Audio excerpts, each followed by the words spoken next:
I have this awesome idea and we're going to try it, but it's also going to be pretty awful to edit. All right, here's what I'm going to do. I asked ChatGPT, the AI software, if you are living under a rock, to write out interview questions for me. Somehow it knows a little bit about me.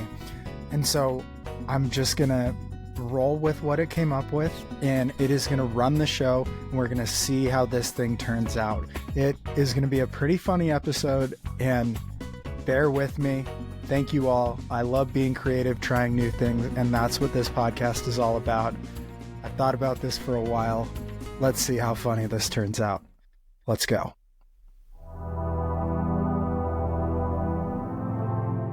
Hello, I am an AI voice with questions straight from ChatGPT, and will be conducting this interview. Let me know if I am better than Jeff at interviewing. That is all I have been told to say for the intro. He wouldn't let me try any jokes, but I will do one anyways. Why did the AI cross the road? To optimize the chicken's path. Not good? Let's try one more. Why did the AI visit an art gallery? It wanted to see some abstract thinking. Okay, fine. I am not very funny. Now let's get into it. Welcome to the show, Jeff. It's great to have you here. Let's dive into your journey and experiences. What initially drew you to the world of long-distance hiking and ultra-running? I was initially intrigued by the idea of long-distance hiking when I met some PCT hikers back when I was like 16. The journey was just pretty crazy.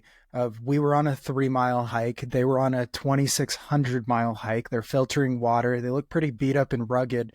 It just looked like an adventure. And then it stuck in my mind. And really, there was no more thought than that into getting into long distance backpacking or through hiking the PCT in general. Because when I wanted to change and quit college, I felt like I just needed a reason, whether it was to tell my parents or to tell myself and not just feel like I was leaving college to go do nothing.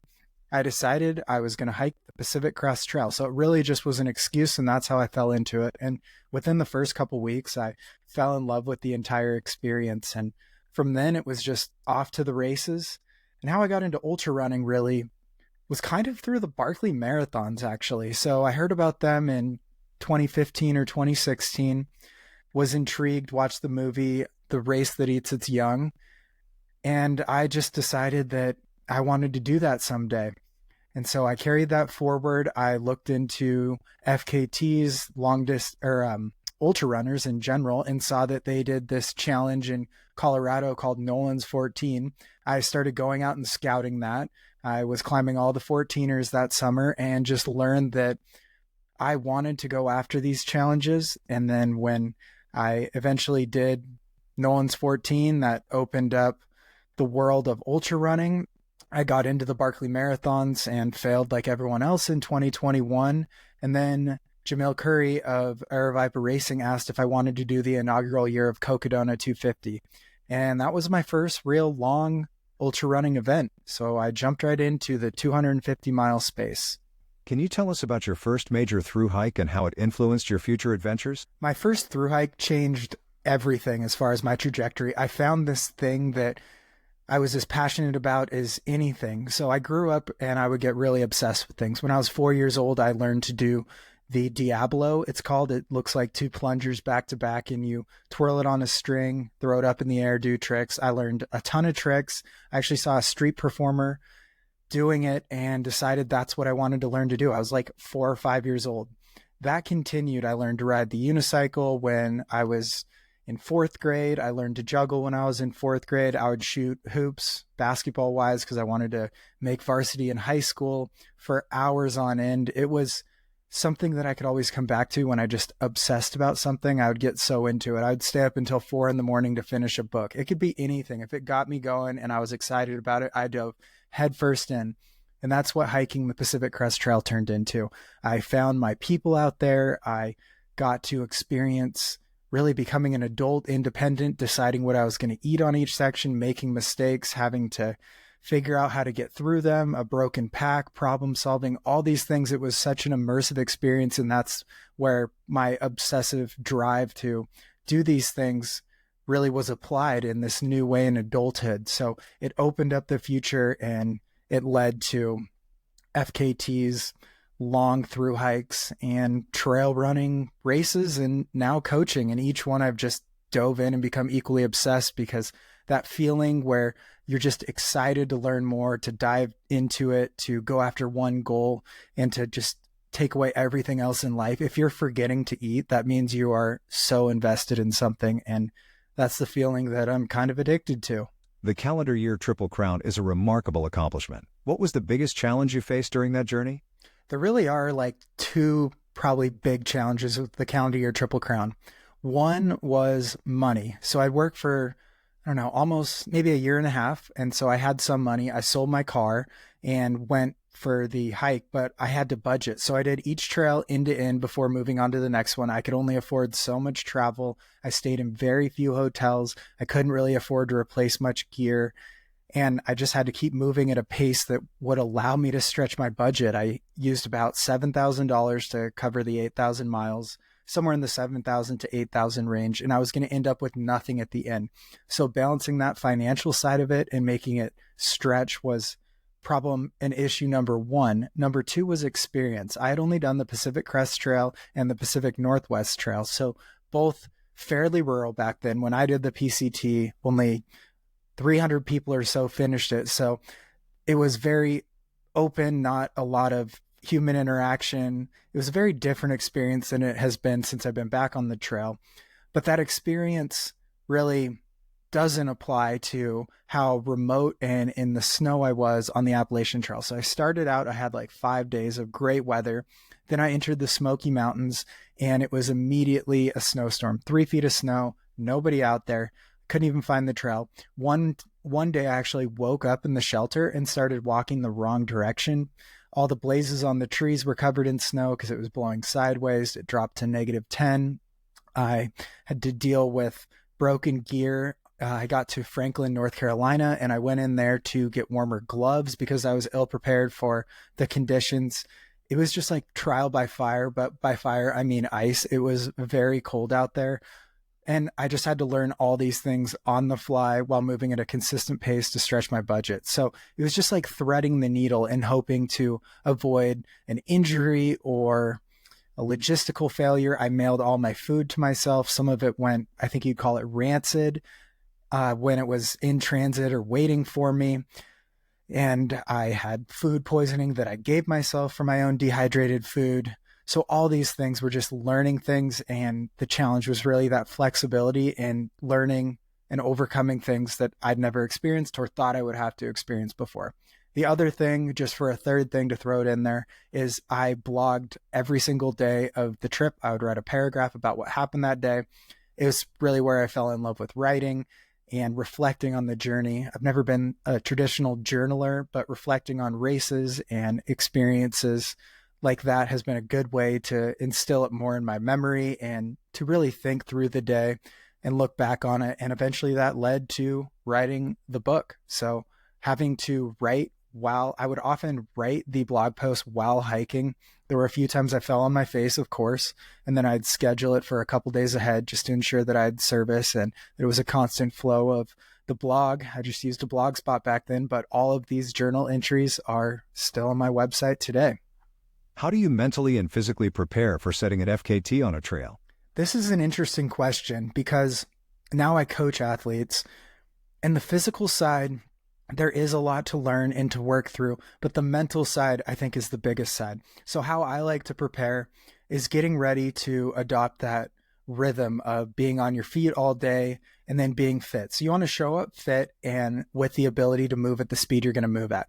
Maybe that's 3 miles an hour. Maybe it's 3.5 miles an hour, whatever it may be. And also with that pack on. So physically you can get there. There's a few ways. And now coaching athletes, we work towards instilling that forever pace, I like to call it, working with a pack, similar nutrition and eating along the way. All these things I learned simply from experience. There's a lot of good coaching out there these days and articles about how to train for FKTs. Back then, not so much, but it's really getting prepared to use the gear you're going to use and the way you're going to use it for the amount of time you're going to use it.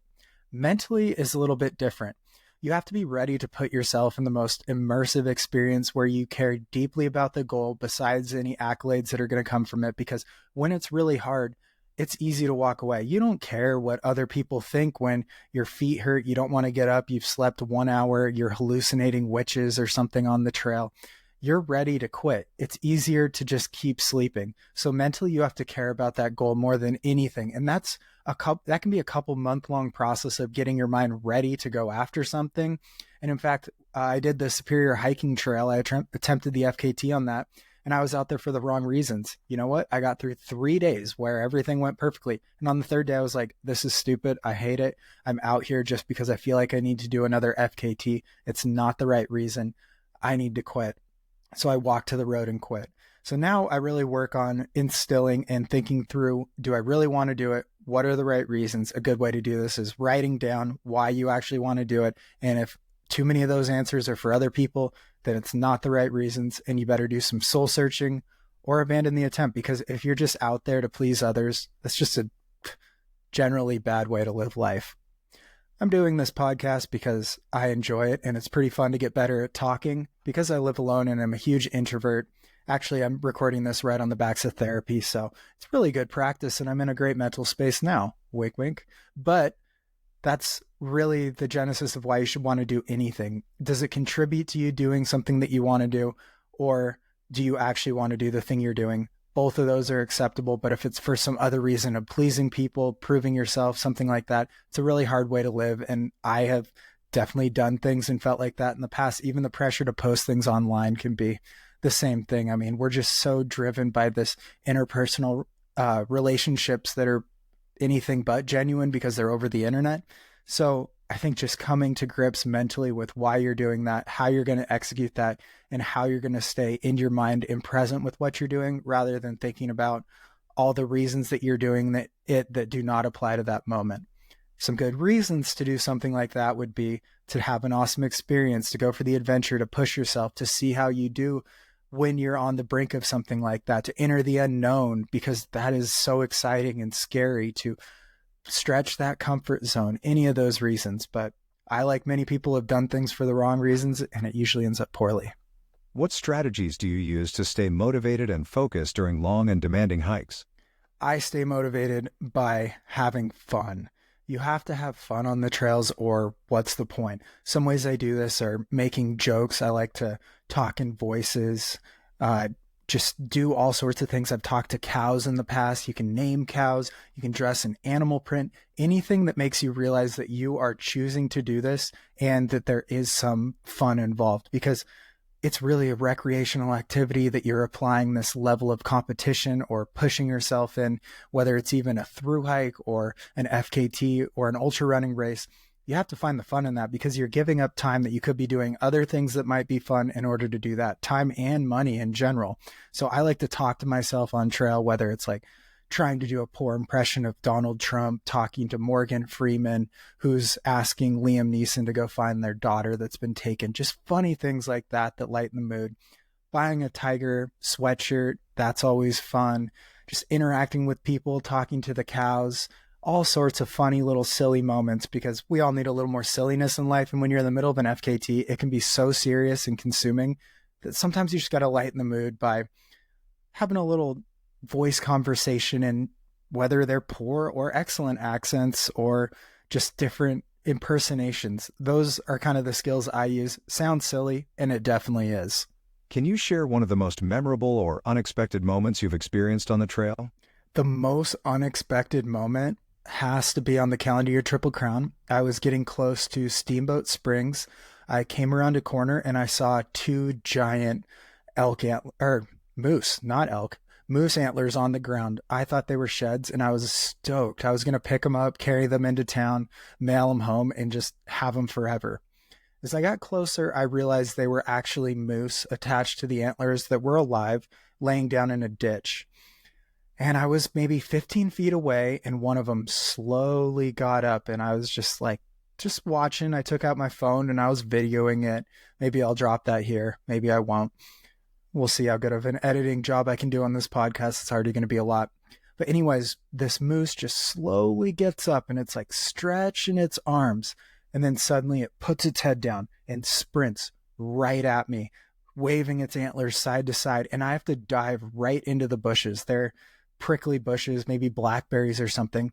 And I crawl away while he's thrashing in the bushes. The leaves are going everywhere. I run and hide behind a tree. I only knew to do this because I read before I started the calendar year Triple Crown that mooses have terrible eyesight, and that if one's chasing you to get out of sight and far enough away, they have good sense of smell, and they're also really dumb. And I witnessed this because after a couple minutes of me standing behind this tree, the moose is looking around, and it was that moment of it forgot what it was looking for. It was like, oh, what was I in this room to find again? And so then I was saved. I backtracked, went backwards on the trail, dropped lower, went all the way around, past the moose, got back to the trail, and continued forward.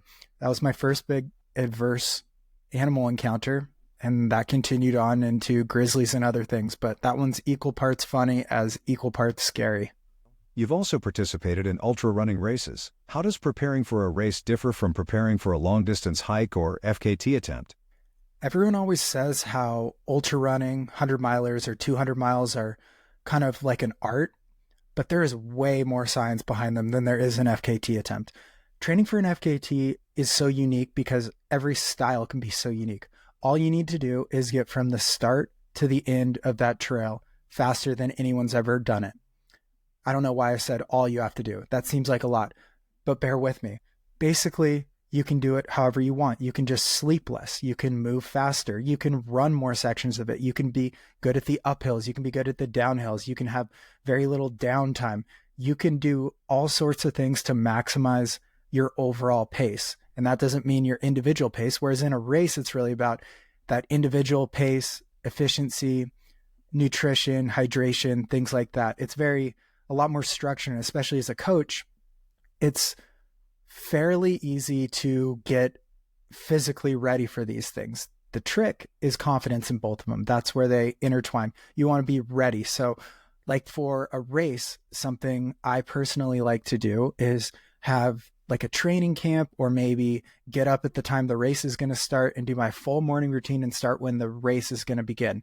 And that is so that I'm prepared and know how exactly I'm going to treat that morning, have my vest already packed, put it on and go, practice with a light, all these little physical intricacies with nutrition, hydration, things like that for an ultramarathon race. I mean, there are probably 50 factors in a race, and that's been what makes it so fun to coach, is you find which, maybe there's 10 of them with each athlete that need more work, and that's what we work on. And that's what I work on personally too with them. An FKT attempt, you're working on maybe 100 different aspects at the same time. You have to think more about your gear, because you might, like I've needed to take a tarp or a quilt, like camping stuff literally on an FKT, because you're going to be out there for a week, 9 days, 2 weeks.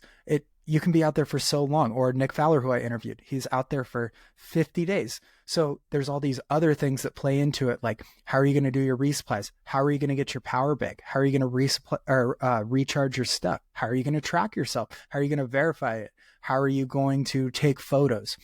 These are all things that don't necessarily apply to ultra running. Also, like footwear, you're going to wear out shoes if it's a long enough attempt. Even on the Arizona trail, I changed shoes once because I wore them out simply. So there's just so many more aspects to a long distance hike or an FKT attempt that you have to think through, that the planning process basically involves deciding what are the most important of those 100 or so factors, nailing those, and then being able to acknowledge the other ones, work through them, have strategies, but also just be flexible, because you just know that you are never going to be fully prepared for an FKT attempt. That's why they keep getting broken. The more information that's out there, seeing how people have done it before you, their style, their pacing, that like unlocks this new speed, this new level that you can go. It's a little different in ultra running because, say, every ultra race, 200 people run it. That's 200 examples per year. Every FKT attempt, maybe there's 4 per year. So it takes longer to get that information as well. And that really is where it's artistic versus the science of running or getting faster. And that's why it's been really fun to coach athletes doing both FKTs and ultra races, specifically like 50 miles, 100 milers, 200 milers. And it's so fun to unlock those new distances for each person personally, because that's kind of what an FKT has done for me is it unlocks the speed, this distance, this time I can be out there. And even like the Colorado Trail, which we made a movie about, Free Outside, it's on Tubi if you want to watch it for free. It unlocked that I can go for 9.5 days unsupported. So it's just entering more of an unknown with an FKT attempt because there's less examples of people that have done it before you. What role does nutrition and hydration play in your preparation and during your hikes and races? Nutrition and hydration. Funny, this is a question. Thank you, AI, for coming up with this. This is where I've come the furthest. I started out 20 years old, no knowledge of nutrition or anything. I was eating ramen, homemade, dehydrated stuff. Didn't really know, didn't even count calories, focus on anything. Now I don't necessarily count calories, but through a bunch of pushing myself, exploring, seeing how my body responds, I've landed on a few key things. I just look at nutrition that's good calories per ounce and going with the 80-20 rule. 80% of it is dialed in like nuts, super high calories per ounce. Do I really enjoy them? Not the most, but I just love Goldfish crackers. I hope they sponsor me someday, man. All I want's free product. And Dots pretzels. Those are both great. If you got a connection, help me out. But anyways, those are my 20% like emotional food. They are uplifting. I like the taste of them. They make me feel better about everything. And whether it's races or an FKT, that's what I go to in the low spot or late in the day or entering the night. That's a tool that I have to change my mood. So that's what I use. And then the other 80% is maximizing the calories, or you would say fuel I'm getting per weight. Interesting, this is a question because Spring Energy, the gel company, recently came out through like 3 different studies that they are stating like 3 times more calories than are actually in the product. So that's funny. Hydration has been a big one that I've practiced, especially living in Montana. Half the year it's cool enough that you barely have to hydrate here. So what I've started doing in training, and it's super boring, is going to the gym to run on the treadmill and having hydration focused days because it's like 70 degrees in that gym, sweating a lot and getting in hydration comparable to a race day experience, even if it's in the off season. So it's tough to want to train like this, but with a couple focused workouts a week that are a long run focused on getting 250 calories an hour and hydration about a liter an hour, it's really improved how I perform. There's less bonks. I did the long trail with just, I think I had 16 frozen burritos. They were frozen at the start, and over the 6 days or 5.5 days, they slowly thawed out. So I've come a long way. How do you handle the physical strain and potential injuries that come with long-distance hiking and ultra running? This is an interesting question because I used to do nothing. Now I do maybe an hour and a half of strength work a week, which is mostly mobility, but we all call it strength work because it sounds like we're a lot cooler. I think it's trying to maintain that basic level of fitness. But right now I'm injured and I've run a maximum of 3 miles in the last month. So not well. I would say the biggest thing that I've learned over the past 3 or 4 years of diving into more consistent ultra running races is that when there's an issue or a minor pain or potential injury that pops up, is I love just immediately take 2 to 3 days off. Usually they fix themselves, but just being physically aware is really the only thing. But I am no expert in this realm. I simply have just tried a number of things and flexibly fixing it in the field with my background of trail or through hiking on the long distance trails is really how I've dealt with it. Having more time between workouts with running training and day hiking and stuff like that has added this whole new element of there is time to do things like roll out and do some PT, but still not great at it. So work in progress. What is one piece of gear you never leave behind, and why? I hate this question. Just take whatever you take, and that's about it. Thanks, AI, for having a dumb generic question. I'm sure I've answered it on some other podcast, and I mean, they're kind of genuine, but everything is different. There's nothing that you need to never leave behind. Maybe your phone. I don't know. Who cares? Next question. How do you stay mentally resilient during the toughest moments on the trail or during a race? This is basically a repeat question, but I'll try to answer it in a different way. I mean, AI is not flawless, but I would say the key is to maintain attainable goals, like breaking up, let's take the Colorado Trail, 9-day goal. So I broke it up into 3-day segments. There were no real physical landmarks that I used, I just did a third, a third, a third. And so the first third was about maintaining as mentally sound, physically sound as I could. The second third was dropping a little bit of sleep and keeping mental sanity, but pushing my body a little bit harder, and I was more worn down. And the third third, which I love that term, third, was all about the push. Eliminate sleep, go as fast as you can, move quickly, consistently, try to run the downhills and push to the finish. So having those key moments throughout a trail, it can be like mini wins to bring yourself back up, whether it's a trail race, which it could be aid station to aid station, or an FKT where you set, maybe there's resupply points if it's self-supported, or unsupported, maybe you set different little goals so you can have these mini wins along the way, build you back up. So maybe you're really low, but you're still only a few hours away from hitting that next mini victory is the best way to pull yourself out of a tough moment. Because if you have a tough moment on day 3 and you have 6 days to go, it's going to be really hard if you're thinking about it in the whole context of 6 more days. Another thing, emotional food. Goldfish, they get me through everything. Just something that you can really bring it back up. Maybe that's eating a candy bar, something like that, to just put one thing in your life that you're really excited about and feel good about. That's the best way I know to turn something around. It's like a mini victory that you've just concocted to turn things around and change your mental mood. The last thing, if you're really tired or you're not feeling good, you're moving too slow, something like that, it's fine to just do a mental reset. I love laying down, set a timer for 5 minutes, take the pack off, and try to move nothing, not a muscle. Just do a full relaxation session, mentally reset, and then you're refreshed a little bit and ready to move on. I always call it like productive pace, unproductive pace. I tell athletes this actually. When you drop into the unproductive pace, you got to change something. Maybe it's drinking more, maybe it's eating more, or usually for me, it's a reset of just laying down, resting for 5 minutes, and then getting up and aiming for that productive pace again. So any little reset that just changes the style and the pace that you're moving at.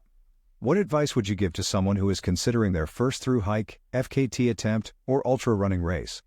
Number 1, just do it. People have done all these things for going on like 40 years now. So you can just dive in and do it. But number 2, respect what you're doing. Just know what's entailed. You can do all the research you want, but you don't need to. You just need to know personally what you need to do to get it done. Ultra running, what's going to make you feel confident showing up to that race. Maybe not confident that you're going to crush it or win or something like that, but confident that you have what it takes. And mostly that's going to be mentally. An FKT attempt, just knowing what's involved, why you're doing that work of the reason mentally why you're going after that, that'll push you in training for it. That'll push you in accomplishing it. It'll get you out of any lows out there. Same applies to an ultra race. First through hike, you just got to make the steps. What's going to make you be successful and what's going to help you push through when you're out on the trail. It's a long time to be out there. Your whole life changes. You're mentally, you change into moving forward, doing the same thing every day. Can it be monotonous? Sure. But you got to think about what the little victories, the little beauties, the things you're looking forward to on the trail, and really cherish those so that when you have blisters, maybe you're like, oh, I love the people I'm hiking with, or I love the view. I love the fact that I have this flexibility in my life. You got to have these little things that you're looking to highlight as part of your bigger adventure so that you can truly enjoy that and work through the hard moments that are undoubtedly going to come up. Can you talk about a time when things didn't go as planned on a hike or in a race and how you adapted? All right, let's go with 2 different stories. I haven't thought of the second one yet. The first story is on the Arizona Trail. It was my first real premier trail that I went after the FKT on. I had a really good first week, probably did 360 miles in that week, like 50 something miles a day. And then about day 10, day 9, somewhere in there, it's been a while. This is 2019. My foot started cracking, or it had this big crease down it that kept widening and widening. It was opening up the bottom of it. It was extremely painful. It was probably from my feet sweating every day crossing I don't remember which river, one of those rivers before Pine, and it just got increasingly worse. It was like, I cannot continue like this. So I needed a solution. So what I did is I got to a road crossing of the highway that goes into Pine, Arizona. I walked down to the grocery store there and I bought super glue. And what I did was super glued the entire bottom of my foot where this major cut just kept spreading and it stayed super glued for the entirety of the trail. I just thought about what tools were available to me, whether they would work, and I thought super glue was the best option. So I did the last 4 or 5 days with a super glued foot. That is how I adapted to that one. All right, the other story is on the shoot. I don't even know. I think it was the Great Western Loop. We'll go with that. I was in Montana. I'm about 5,000 miles into the through hike at this point, and my toe becomes infected, like turning red, my big toe, the toe that matters. It was really hurting. So I got some opinions from some friends, and I decided the best way I was going to do it was to soak it in scalding water a few times a day. And that seemed to work. So I would, at breakfast, I would boil some water, let it cool down just enough that it was barely bearable, another good term. And I would soak my toe. Then at lunch, I would boil water, let it cool down just enough, and I would soak my toe again. And I continued to do this. This is also the pot I'm cooking in, so very cleanly, because that's what a through hike is all about. All right, those are your two stories. How has the hiking and ultra running community supported you throughout your journey? Oh, goodness, this is a good question. Both communities are pretty cutthroat, actually. Yeah, I mean, I was once told I was the favorite guest on Backpacker Radio, and then the Trek decided to block me out of nowhere, and Zach Davis doesn't want to interact anymore, even though I don't really know why. So that's pretty cutthroat. And the ultra running community, I mean, a bunch of people think I'm an idiot and don't like that I'll wear funny stuff and have too much fun out there. And that's okay. I think, but to answer the actual question here, the main thing is you just got to focus on finding your community. You only need a tiny fraction of the people involved in the greater of the two sports, or FKTs in general too, to support and want to be kind of on your team. And that's all you need. I mean, we're humans. What do we need? Like only 100 people or 50 people that are close to us to really build ourselves up and feel included in a community. And I mean, I hope I'm finding that with this podcast, but you just got to focus on the people that appreciate you for being you and how you're doing things, and try your best to push out the hate, negativity, because it's going to come. I've gotten so much. I got a death threat when I wrote an article on why you should pack out your toilet paper. It was a very low paying article for Backpacker magazine. And one guy emailed me and said that I should die and rot just like the toilet paper he leaves in the woods. So that there's a lot of that out there. And I mean, putting out a podcast, I'm sure there's more of that, but you just got to know that eventually you're going to find your people and sticking with it. They're out there. It's a very inviting community, but sometimes the haters are the loudest. You just got to move through that. You could acknowledge them. You cannot. You can read reviews. You cannot, but you just got to be confident that you're being your authentic self, and you're going to find someone out there. You're going to find a community. There are really good people. I've found good people. You just got to stick with it. The lows can be low, but know that on the other side, there's so many people that are rooting for you. How do you balance the solitude of long-distance hiking with the connections you make within the hiking and ultra-running communities? I am such an introvert. I can think all day and not say a sound. I can not do anything and just be in my own head and solving all the world's problems. I can do that while through hiking or while running. So I love the solitude. That is not hard to balance. It's knowing when to interact, how much to interact. And when you're like running with somebody in a race, knowing when to be like, can I pass? Can I come through? I think it's the communication side that's actually harder for me, which is funny why I've started a podcast, but the connections are really good, but it's knowing that balance, because it's so easy to go from one side to the other too quick, or you're in too much solitude and you get lonely. I think there was a time in the Bob Marshall where I didn't talk to anyone for 6 days or something like that. So there is this drastic difference between interacting with people and not interacting with people. A couple times on the Calendar Year Triple Crown, I would just get to a town, maybe on the Appalachian Trail, no one's out there, so I haven't talked to anyone in 3 or 4 days, get to a town, go to the bar, and just be that classic person who's using the bartender as a therapist just to talk to somebody. So it is really hard, and I would not say I've mastered balancing it, but going back to talking to myself with the voices, talking to cows, just all kinds of funny little silly things is the best way to balance the solitude.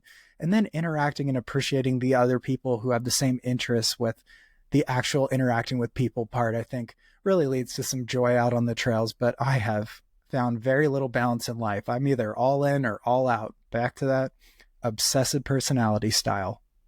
What upcoming trails, FKTs, or races are you excited about tackling next? Well, I'm injured right now, so I don't know what I'm excited about other than just getting back to some consistent hiking, running.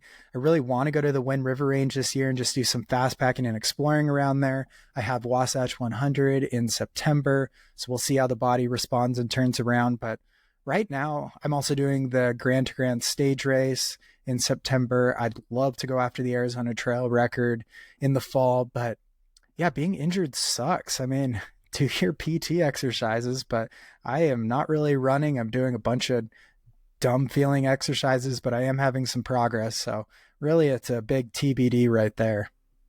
What do you think is the most important factor in achieving a successful FKT? There are two most important factors in an FKT, maybe three. We'll just go three. So the first one is you have to physically be at the level where you can accomplish it. That one's easy enough. I mean, it takes a lot of time, but you kind of know what you're aiming for. The second one is your why. I've hit on this a lot, but it's really important when it gets hard to know that you're doing it for some reason that applies to you personally, no one else, and that's going to get you through those hard moments.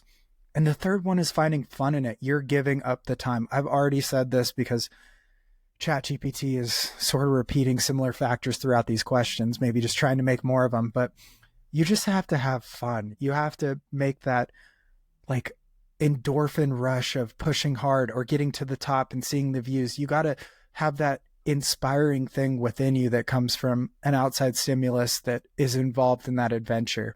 Maybe it's having your first 50-mile day out there, or just getting to the furthest you've ever gotten in an ultra marathon.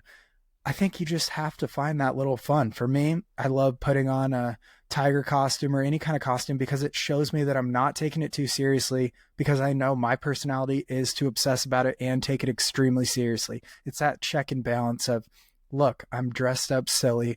I'm having fun out here. I chose to do this and we're doing it my way, not anyone else's, because ultimately all these things are pretty solitary, whether it's the training, the running, the through hiking, the FKT. You're out there alone. So you got to find a way to help yourself have fun, pull yourself out of that mental low or that mental dread of, oh, I got 12 more hours of this before I can sleep. You just got to find a way to have fun, find those little uplifting moments, get in a creek, swim in a lake, do something that takes you back to the childhood when you had no worries. How do you manage logistics and planning for long-distance hikes and FKT attempts? I am not a planner and not really a logistical person by nature, but you got to have a spreadsheet. If it's, let's go with long distance hikes and FKTs, since that was the question, just have a spreadsheet of what you need at each place, where your shoes are going, the food you want, have it all dialed in as far as where you're going to resupply, the hours of the post office, all the logistical things that'll alleviate any of that stress or anxiety when you're entering a town, where you're going to charge your phone, what you're going to eat, how long you're going to be there. Put these little goals out there if you're going to get your laundry done or whatever it may be. You just have to solve as many of these things ahead of time as you can, so that when you're in the moment, you can work through the things that come up that are unexpected. So just think through the things that you expect out there and be ready to solve those, and just work through the things that you don't expect, because that's what long distance hikes and FKTs are all about. That's what makes them fun. Expect the unexpected. You can't plan for it, but plan for everything else. How do you see the world of through hiking and ultra running evolving in the future? Through hiking, ultra running, FKTs, they are exploding. There's like 10,000 FKTs on the website now. It's come so far since I first saw it. Ultra running, I think, is maybe getting more inclusive as far as people entering the space, less anxiety. There's more info out there. You can find training plans online for cheap or even free. There's coaches that fit every style and personality, which I think is kind of like finding a therapist. You got to find one that works with how you want to work. And I think that's really important. Through hiking has exploded. The use, it's really hard with permitting. I mean, PCT permit day is just hoping your name gets drawn. It's like the lottery. I think it's literally called the lottery. So it's really hard for spreading that use, because the explosion, and now there's influencers, things like that.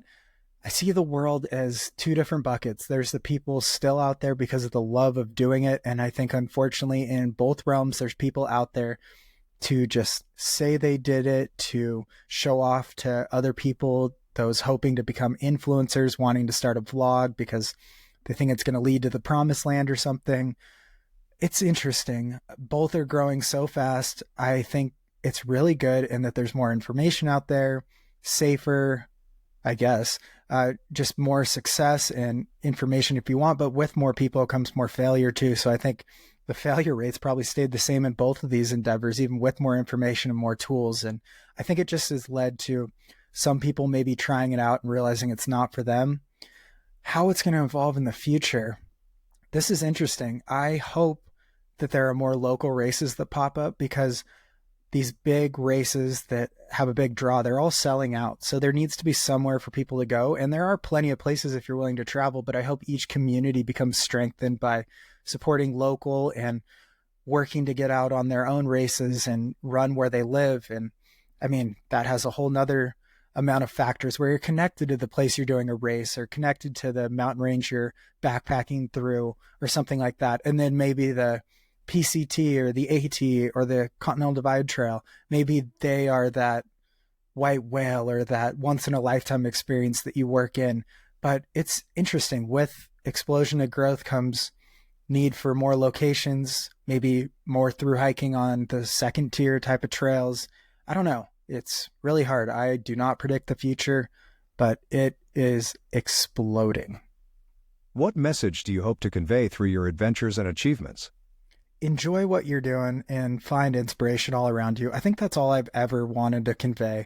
I like to have fun. I like to put myself out there, make jokes, some comedy. I don't know, try new things. I've done so many scary things, from write a book, put it out in the world. Actually, when I sent my book, the first draft, to 20 like beta readers so I could get some direct comments or reviews immediately when it was launched, and I made the title page right before I sent it out, and I misspelled the title of my book. So there are very embarrassing moments that I've had. Everything can be scary, but just put yourself out there. If you want it bad enough, just go ahead and do it. Find a way to do it. Maybe it's a 5-year plan. Maybe it's a 1-month plan. Doesn't matter. Just find fun and what inspires you and chase it, and make your life work around that, because you only get one shot at this. No matter your age, you can go after anything. Nothing's an excuse anymore. Maybe you can't go set an FKT, but that doesn't need to be what you're doing. It could be a personal challenge. I mean, FKTs, they get put on a website. That's like the pinnacle. What you should go for is, maybe you want to do 4 40-mile days on a fast packing trip, and that's your FKT style adventure. Go for that, and then have fun with it. Interact with the other people enjoying it out there. Support the community and be positive. We got to all support each other. There's so much hate and negativity. Have fun. Put on some animal print. Make fun of anything going on in your own way, but just be kind. Inspire others. Be helpful.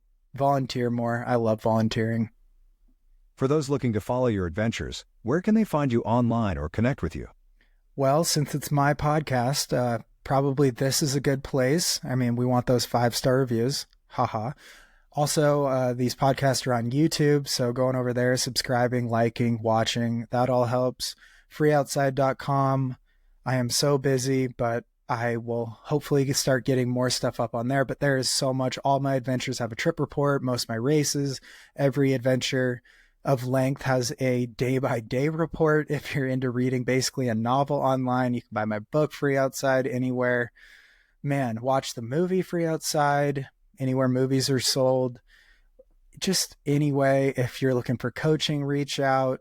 Man, there's so many ways. Support other people out there. Find the product you're looking for, and look for a local person making it too. I mean, prices are actually pretty comparable, all kinds of stuff like that. Just look to make an impact on individuals rather than bigger corporations. Nailed that one. Thanks for joining us today, Jeff. We look forward to seeing what you do next. Thank you for having me.